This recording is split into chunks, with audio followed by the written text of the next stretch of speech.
ये कार्यक्रम सत्य घटनाओं से प्रेरित है। जिनके साथ ये घटनाएं घटी उसकी वास्तविकता उन्हीं तक सीमित है।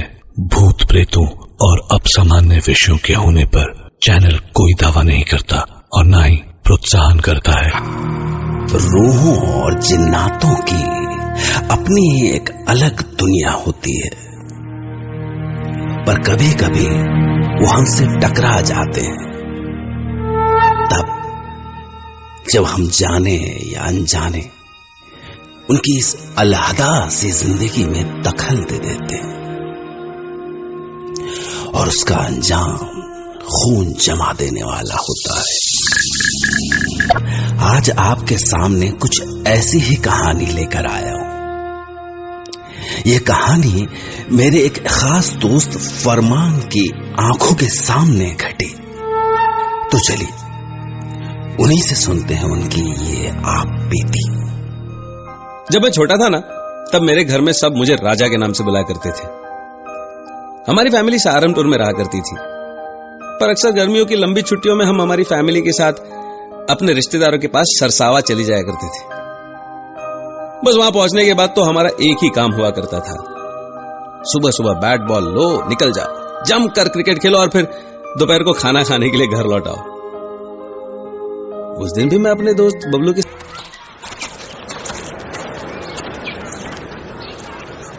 ओए राजा तो ऐसे ही है, बैट पकड़े तो 0 पे आउट हो जा और बॉल पकड़े तो फुल टॉस फेंके, सीधे छक्का।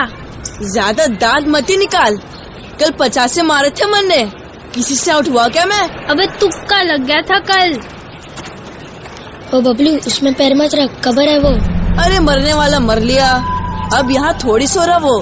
अबे तेरे पीछे भूत। हाँ, कहाँ? अबे देख कैसे फूंक सरक गई इसकी। देख भाई पैंट तो ना गिल्ली हो गई। चुप रहो, सीधे घर चलो। बस हम लोग मस्ती करते करते आगे बढ़ गए और गांव के पास पहुंचे तो सब अपने अपने घरों की ओर निकल गए। अब बस मैं और बबलू साथ थे। अभी हमें चलते हुए कुछ देर हुई होगी कि तभी अचानक जैसे पीछे से किसी ने आवाज दी, बेटा हुक्का पिला दे। हमने पलट के देखा तो वो झुकी कमर वाला कोई बहुत बूढ़ा सा आदमी था। बब्बा दिख ना रहा, हम छोटे छोटे बाड़क है, कहाँ से लावेंगे हुक्का? एक काम करो पप्पा, दादी से बोलो, दादी से वो पिला देगी हुक्का तुम्हें। बबलू ने से झिड़का और हम घर की ओर चल दिए। अभी हम कुछ ही कदम आगे बढ़े होंगे कि फिर से वही आवाज सुनाई दी, अरे बेटा हुक्का पिला दे।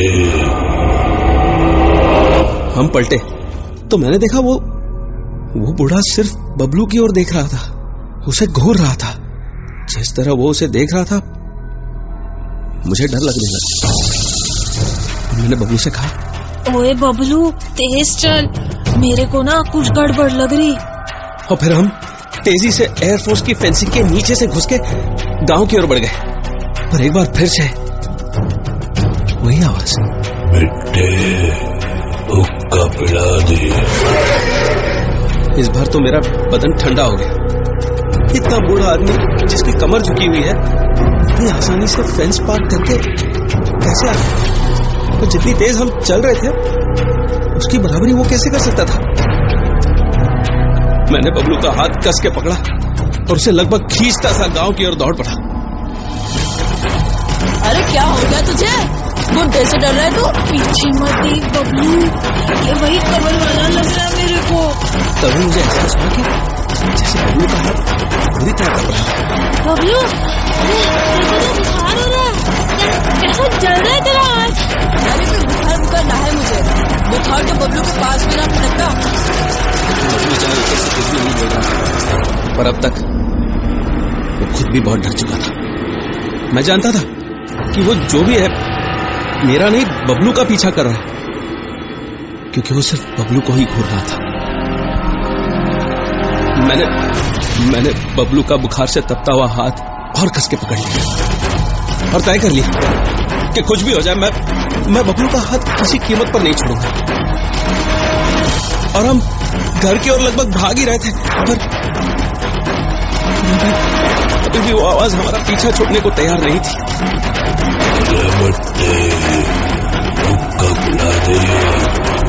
इसके बाद पता नहीं किसी तरह हम अपने घर तक पहुंचे।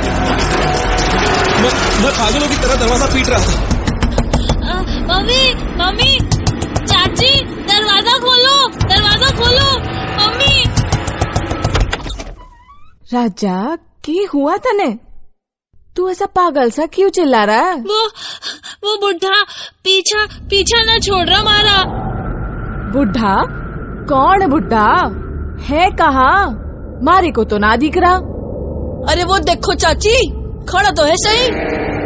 और इस बार बबलू ने जैसे ही बुड्ढे को देखा, वो धड़ाम से गिर गया। हाँ? बबलू, बबलू उठ बेटा, बबलू। उसी ने किया है, उसी ने पीछे पड़ा हमारा। बेटा साफ साफ बोल, कौन पड़ा है? किसने किया? माँ देखना, माँ वो ना खड़ा है। और इस बार जब मैंने पीछे घूमकर देखा तो वो बुड्ढा जैसे 15-20 दिन की सड़ी हुई लाश था।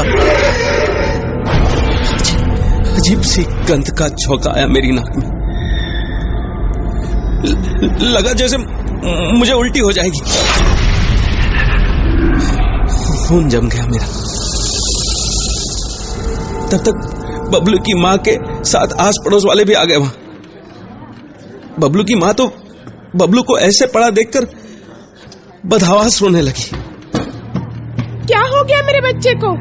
उठ बबलू, बबलू उठ, इधर देख। बबलू, कोई से उठाओ, मेरे बच्चे को देखो क्या हो गया। बबलू उठ, कोई तो देखो इसे। बबलू, बबलू अपनी माँ की तरफ देख। बबलू, किसी को तो बुलाओ, कोई डॉक्टर, ओझा, किसी को तो बुलाओ, मेरे बच्चे को उठाओ। बबलू। किसी को कुछ समझ में नहीं आ रहा था कि आखिर बबलू को हुआ क्या है। वो तो बिल्कुल बेजान सा पड़ा था। कोई उस पर हवा कर रहा था, कोई उसके चेहरे पर पानी के छींटे मार रहा था। मन्ने तो लगे हैं, भूत ने पकड़ लिए हैं। हाँ, जिन लगे हैं मन्ने तो। हटो हटो हटो, भीड़ मत लगाओ, हटो। सबको वहम हो गया दिखे। सुन राजा, पहले तो यो बता कि थारे साथ हुआ क्या? चाचा, वो बुढ़ा पीछे पड़ा है हमारे। उसी ने बबलू को मार दिया। राजा बेटे रो रही, कुछ ना हुआ बबलू को? अच्छा सुन, अब यो बता, वो बुढ़ा तेरे को अभी दिख रहा? हाँ। अच्छा यो बता कि वो बुढ़ा कहाँ खड़ा है? वो सामने, वो बस बबलू को देख रहा है। उसे बदला ले रहा है वो चाचा। बदला? भाई साहब, यो इसका वहम ना हो सके ना। बात मान मारी, यो वहमना है। तू एक काम कर, जाके करीम हाजी ने बुला ला, जाके जा भाग के जा। जी अच्छा। और तू खड़ी यहाँ क्या मुंह ताकरी मारा? जाके भीतर से 4 पाई ले जा। ये अजीब बात थी कि वो छोरा गला बुढ़ा सिर्फ मुझे दिख रहा था और उसके बदन से आने वाली सड़न भी मुझे को महसूस हो रही थी। उन्होंने 4 पाई लेकर बबलू को उस पर लिटाया था कि सामने से कलीम हाजी हमारी ओर भागते हुए नजर आए और अभी वो हमारी ओर भाग ही रहे थे। तभी ऐसे लगा जैसे उन्हें जोर का झटका लगा और वो बस गिरते गिरते बचे। पर वो जल्दी ही संभल गए और उन्होंने तुरंत अपने झूले में से एक तावीज निकाला और कुछ बड़बड़ाने लगे। मैं समझ गया कि उन्होंने बुढ़े को देख लिया है, क्योंकि वो लगातार उसी की ओर देखकर बड़बड़ा रहे थे। तभी वो बुढ़ा अजीब सी आवाजें निकालने लगा। इस पे कलीम हाजी चिल्लाए, कौन है तू? कहां से आया है तू?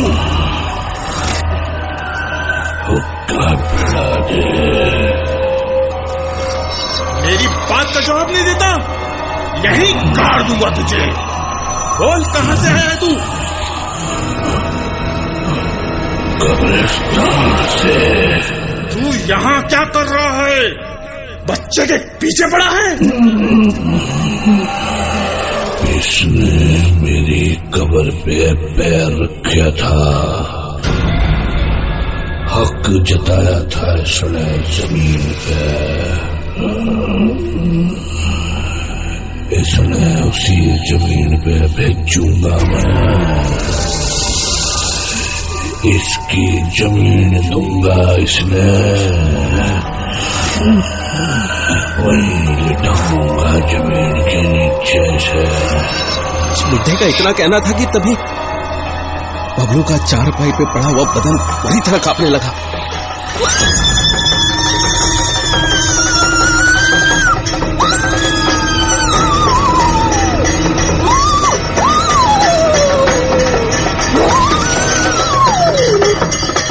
और तभी कलीम हाजी ने जोर जोर से चैंटिंग शुरू कर दी। जैसे जैसे वो बड़बड़ाते जा रहे थे, बुड्ढा गुस्से से जानवरों सी आवाजें निकालने लगा।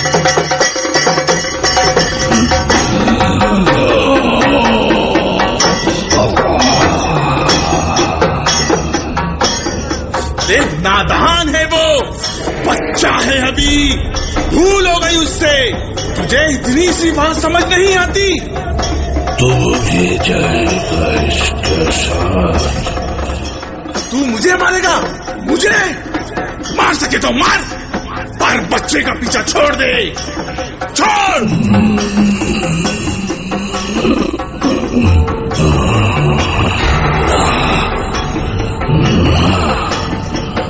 उसको तो मैं उसकी जमीन दिलाऊंगा, उसको ना छोड़ के जाऊंगा मैं ना।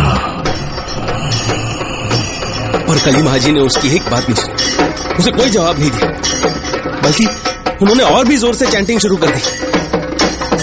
इस पर बुड्ढा और जोर से चीखने लगा और बबलू का बदन ऐसे कांपने लगा कि अब चारपाई धड़ाम धड़ाम की आवाज के साथ जमीन से टकराने लगी। नादे आलिया मजरुल अजाइब तोजरीहू औ नालका फिन नवाइबी कुल्ला हम्यू वगम्यू सैंजली फी नबीवतिका या रसूल अल्लाही वबी बिलाइका या अली या अली या अली।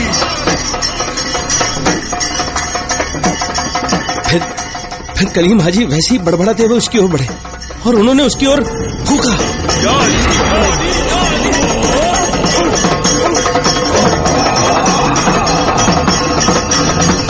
और अगली मिनट बुड्ढे का सड़ा गला बदन जैसे गायब हो गया।